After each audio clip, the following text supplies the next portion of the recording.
Welcome to the F-Bound Podcast. I'm your host, Shannon Schroeder, Executive Function Coach. I help neurodivergent women learn tips and strategies to improve the life skills that will help them be successful. 6 proven strategies to improve sustained attention for neurodivergent women. Staying focused can feel impossible some days, especially when your mind pulls you in a dozen different directions at once. For neurodivergent women, this challenge is often amplified by juggling overloaded schedules, sensory distractions, and unique thought patterns. But here's the good news. You can improve sustained attention. The right strategies can help you manage these obstacles and show up more fully in both your personal and professional life. Number 1, harness the power of body doubling. When it feels like you're stuck in a loop of distractions or battling with procrastination, body doubling can be a huge help. At its core, it's about having someone present, either physically or virtually, while you work on tasks. For neurodivergent women, this strategy doesn't just boost attention, it creates a sense of accountability and structure that can counter some of the challenges associated with sustained attention. How body doubling boosts attention? Body doubling works because of 2 key psychological factors: mirroring and accountability. When someone else is in the room or on the screen, it creates low-pressure social accountability. Simply knowing someone else is there often makes you feel less likely to zone out or pick up your phone. The presence of another person can also reduce decision fatigue, which happens when your brain gets overwhelmed making too many choices in a short period of time. When distractions pop up, your body double, whether they actively call you out or are just there, serves as a reminder to refocus. Pair that with a sense of mutual purpose, and you've got a strong formula for sustained attention. On a social level, working beside someone can ease feelings of isolation or pressure, especially if the task feels boring or overwhelming. Feeling like you're in it together softens the load. This simple practice has been particularly useful for people with ADHD, helping them feel more structured and capable during their work or daily routines. Ways to implement body doubling. Okay, so how do you actually try body doubling? You've got a few options that range from informal to structured setups. Let's break down some ideas. 1, grab a body double buddy. One of the easiest ways to get started is to ask a friend or family member to be your work buddy. They don't need to help you with the tasks, they just need to be nearby. You can swap tasks, keeping each other motivated without feeling judged. 2, virtual co-working sessions. Don't have someone nearby? Apps like FocusMate and virtual co-working groups allow you to sign up for sessions where you share space online with others. It's like sharing an office without leaving your home. 3, visit a co-working space or cafe. For an out-of-the-house option, try a local co-working space or a quiet cafe. While people there may not be working directly with you, being surrounded by productive strangers can inspire your focus. 4, team up at work. Find a teammate to collaborate with on problems or set up shared focus hours. Some people alternate between working intensively and checking in with their partner to maintain flow. 5, set ground rules. No matter how you implement it, make sure to set clear expectations. Whether you're scheduling silent work sprints or taking breaks together, having a structure can make or break the effectiveness of body doubling. Strategy 2, establish a task initiation ritual. Starting a task might sound simple, but for many neurodivergent people, it's anything but. The hurdle often comes down to executive functioning, which governs your ability to plan, organize, and begin tasks. Creating a personal ritual can transform the way you approach this challenge.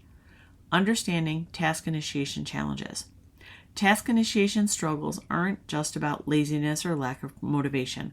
For neurodivergent people, difficulties often stem from differences in executive functioning. If you ever stared at your to-do list and thought, where do I even start? This might sound familiar. Conditions like ADHD or autism often come with what experts call task inertia. You're not only trying to start something, but also battling an inner block telling you it's too overwhelming or unapproachable. The British Psychological Society explains that task switching and starting can be especially impactful due to the way the brain processes information, incoming demands. Breaking out of that loop takes more than sheer willpower. It requires tools and adjustments that align with the way your mind works. By recognizing these mechanics, you can stop blaming yourself for struggling and start addressing the real issue. Building an intentional ritual is one of the most straightforward steps you can take to bypass this block and begin tasks with confidence. Creating personalized rituals. Establishing a productive ritual is like building a bridge between procrastination and progress. A well-designed ritual prepares your body and mind for action smoothing out some of the resistance that makes starting tasks so difficult. Here's how you can create one tailored to your needs. Set a clear intention. Ask yourself, what am I trying to achieve right now? Whether it's finishing an email, organizing your workspace, or diving into a creative project, having a clear mental target helps you focus solely on the first step. Write it down if it helps you anchor your attention. Use sensory cues. Sensory triggers can play a huge role in helping your brain transition into task mode. For example, light a candle or diffuse a scent you associate with focus. Play a specific playlist or ambient background noise. Wear something comfortable or distinct, like a favorite sweater, to signal a shift in mindset. These simple cues trick your brain into recognizing a boundary between rest and work. Structure the first 5 minutes. Starting is always the hardest part, so lower the pressure by breaking the task into micro steps. For example, if you need to write a report, start by jotting down a single sentence. Need to clean? Begin by choosing one corner or section to focus on. Once you've crossed the 5-minute threshold, inertia often fades, making it easier to build momentum. Time block and schedule rituals. Build a daily rhythm by adding these rituals into planned time blocks. Knowing when you'll begin can prepare your mind in advance and eliminate overthinking. Consistency is key here. Repeat your ritual enough and it becomes second nature. Reflect and adjust. No ritual is perfect from the start. Pay attention to what works and what doesn't. Do certain cues feel more effective? Are you noticing times where focus still slips? With small tweaks, you'll refine a ritual that sets you up for success. Remember, rituals don't have to be complex or time-consuming. They're just tools for managing those mental roadblocks that make starting feel impossible. Keep them simple but intentional. Done right, a good ritual can shift you from "I'll get it done eventually" into "I've already started." And sometimes that's the hardest part. Strategy 3, optimize your environment for focus.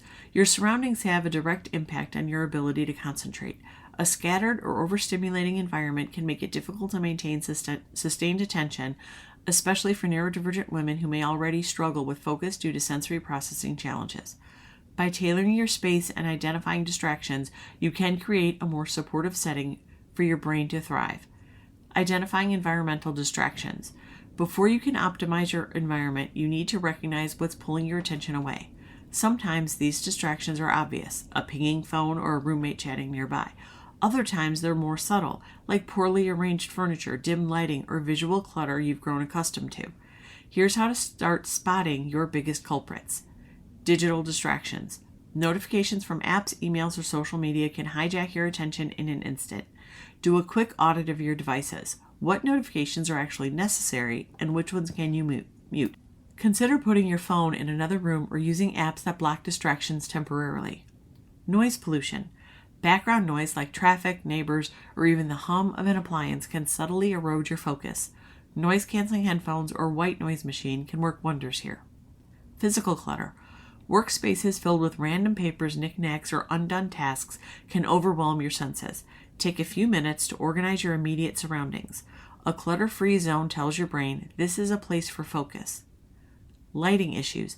Dim or harsh lighting can strain your eyes and make you feel lethargic.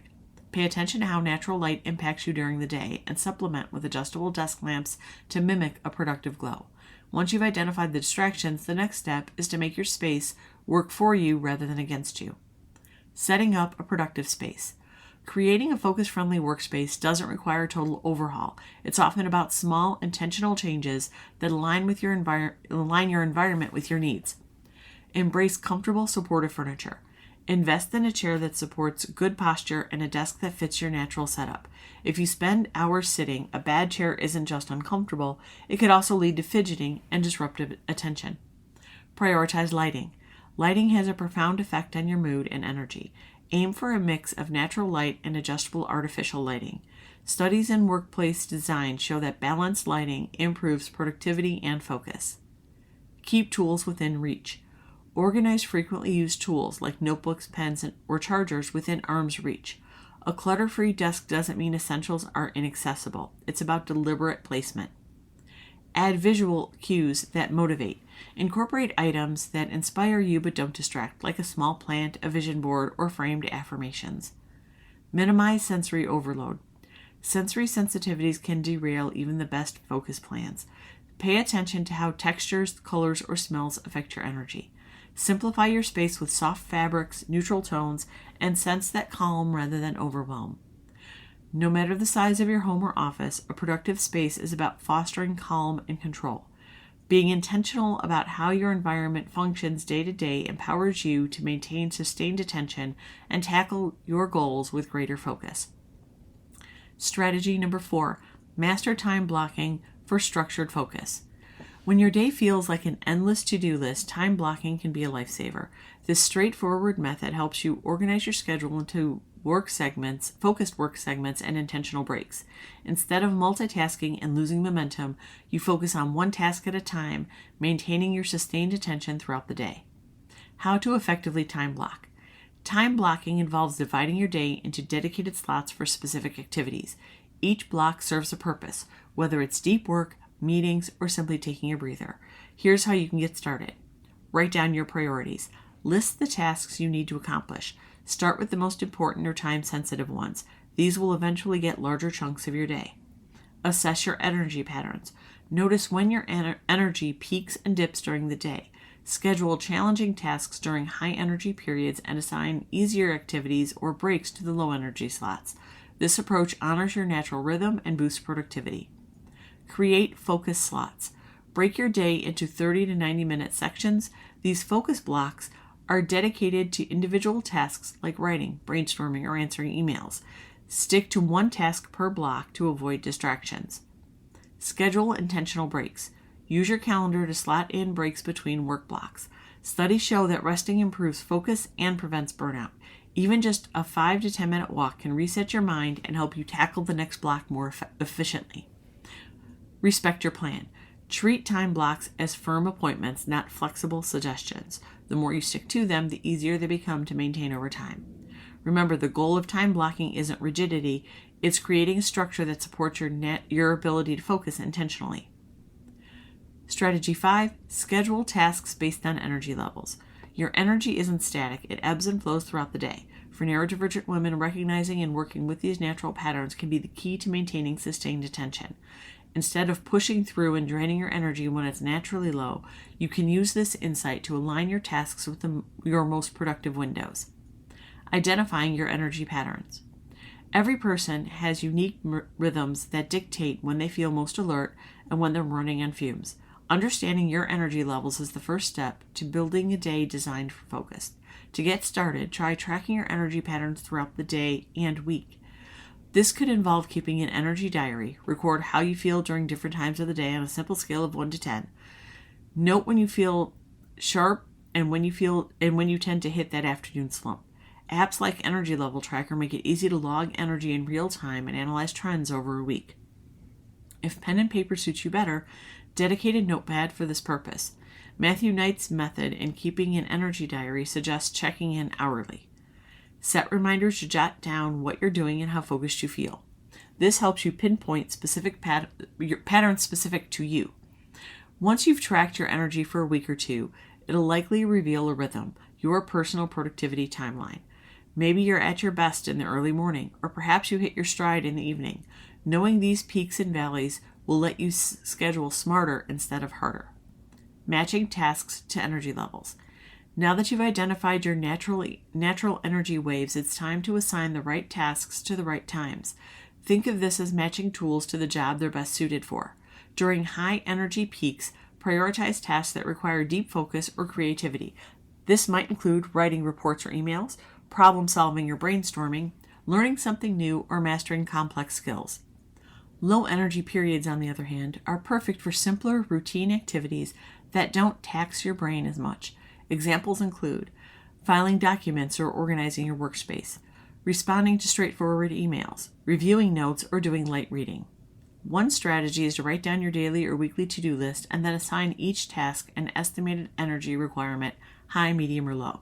Then pair those tasks with the corresponding points on your energy tracker. By integrating this approach into your schedule, you're effectively setting yourself up to work with your mind rather than against it. Trying to push through a mental fog with a demanding task is like swimming upstream. Why fight it when you could coast downstream during your productive highs?